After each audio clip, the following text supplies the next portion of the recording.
सकाळी सकाळी उठून जेव्हा रातराणीचं फूल उमललेलं पाहिलं ना, प्रचंड आनंद झाला. म्हटलं दिवसाची सुरुवात तर छानच होणार आहे. मग काय मंडळी, नवरा म्हटला की चल फिरायला जाऊया.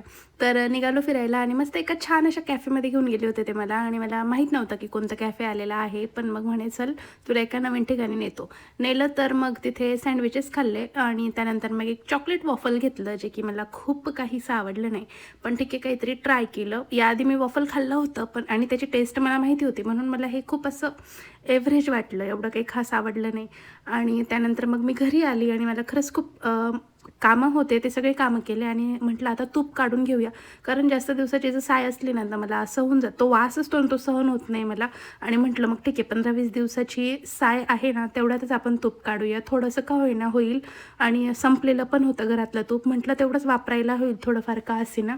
तर थोडं पावशेरच्या वर निघालं होतं. म्हटलं ठीक आहे, इनफ आहे सध्या वापरण्यासाठी, पुन्हा आपण साय साठवू शकतो. आता तूप बनवताना खाऊचं पान किंवा वेलदोडे टाकतात, पण मग माझ्याकडे ऑप्शन नव्हतं माझ्याकडे, त्यामुळे मग मी काहीच टाकलं नाही.